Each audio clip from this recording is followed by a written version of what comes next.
Welcome to the Forge, my wanton wildlings. I'm your creepsmith, and I hope you like my work. Welcome back, wildlings.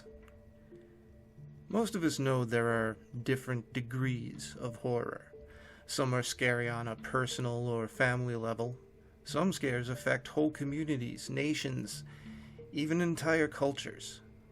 Trust Max Lobdel of Unsettling Stories to take these and make them even worse. Tonight's tale: my dad was a safety officer at Chernobyl. My dad was a safety officer at Chernobyl during the meltdown. Before he died last year, he told me about something he saw that night. I really shouldn't keep it to myself. I won't give you a long backstory of his history because it doesn't matter. Basically, he got the job through a former schoolmate of his who worked in some mid-level party position. Dad was down on his luck at the time, and his friend Igor happened to see him at a local tavern. They got to talking, and Igor pulled some strings and gave him the position. Didn't matter that he wasn't qualified. Half the guys aren't, he was told. Anyway, Dad started working there in '84, and he did a pretty good job. He did what he was told. Most of the time it was just checking dial readouts to make sure pipes were sealed and whatnot. And in late 1985 and early '86, he started noticing far more party representatives coming in and out of the plant. Usually, the visits were limited to compliance officers and hazardous materials supervisors when radioactive material was moved in or out of the reactor.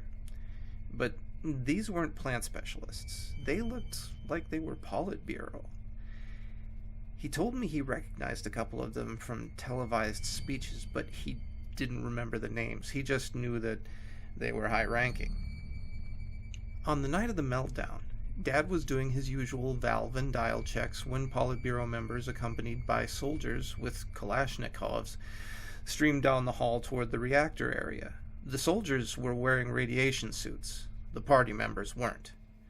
He tagged along a few tens of meters away and went up on a high catwalk where he could see all of them.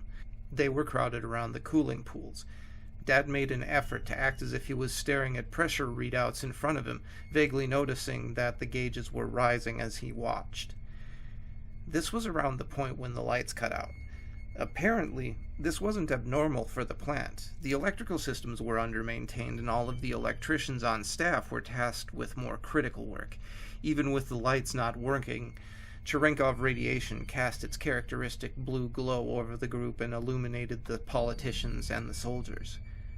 Then the water in the pool started moving.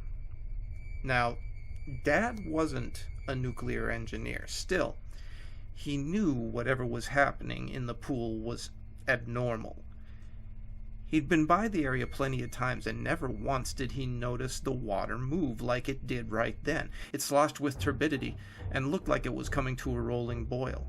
He glanced at the dials in front of him and saw that the temperature and the pressure in the loop system was dramatically higher than it should have been. As he was beginning to sprint across the catwalk toward the nearest alarm station, he saw something that made him stop. What he told me didn't make much sense at first. You have to figure that someone running at a dead sprint to pull an emergency alarm at a nuclear power plant wouldn't stop for anything. But he did, and he stared.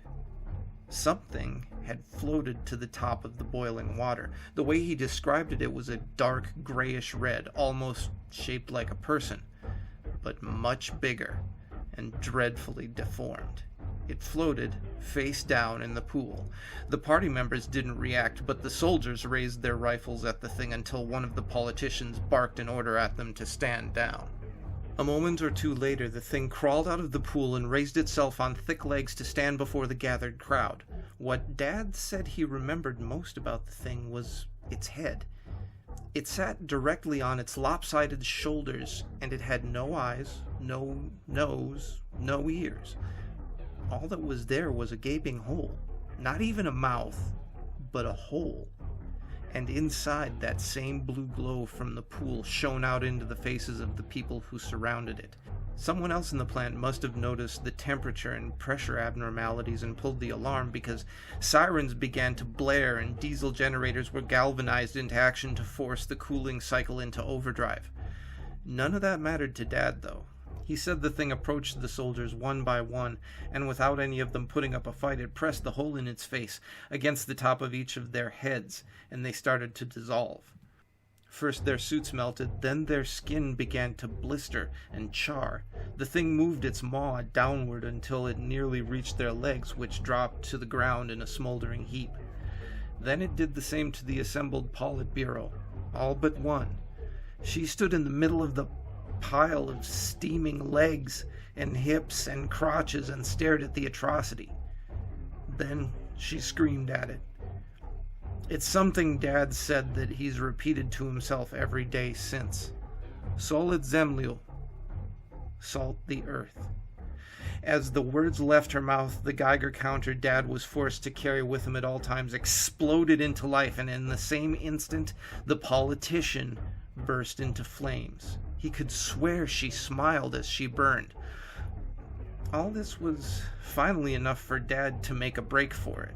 He knew that he'd been irradiated badly, but he took some solace in the fact that the ticks from the counter slowed quickly as he left the pool area. Right before he was clear of the room, he took one last glimpse at the thing. It had begun to melt. As soon as its body began pouring through the metal grate, the water below erupted into a mass of superheated steam. Dad avoided being scalded to death by about half a second when he turned the corner and slammed the door behind him. The rest of the meltdown played out more or less like it was eventually reported. Dad was able to get out before the main explosion. He lived with that profound guilt of running by his colleagues who still didn't know something truly catastrophic was about to happen. He believed his thyroid cancer was payback for his indifference toward them during his escape. The iconic photograph of the radioactive elephant's foot in the basement of the power plant stood, framed, on his dresser for the rest of his life. As he told me this story, he confessed that he kept it to remind him of the implications of the politician's words, and before she was devoured by the flames. That thing will render the area around it uninhabitable for 100 years, he sighed. And it's melting through the ground even today. If it hits groundwater, it'll explode like a dirty bomb and make the disaster in '86 look like a firecracker. Russia, Europe, Northern Africa, all radiated. He died a couple of days after he shared his experience with me. I just have no idea what to do with it all. Obviously, he could have made the whole thing up, but I don't know why he would. He doesn't have anything to gain. He's dead now.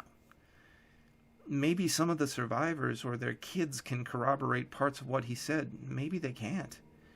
Either way, if it's true, there is so much more going on with that disaster than we've been told. Even now, as that radioactive slag melts into the ground, Dad's story almost makes it sound like the meltdown was just a precursor to something far worse. Something plotted. Please, if anyone can give some advice or insight, it would be appreciated. I don't want what he told me to be true, but this Solid Zemlyu terrifies me more than I can bear. Yeah, by now you've probably heard all the easy maxims about messing with the strings that make up the fabric of reality and all that. But if you're gonna do it anyway, just remember, don't call up what you can't put down. Stay scary, my wildlings. Keep the heat under the red line, and make the most of your nights.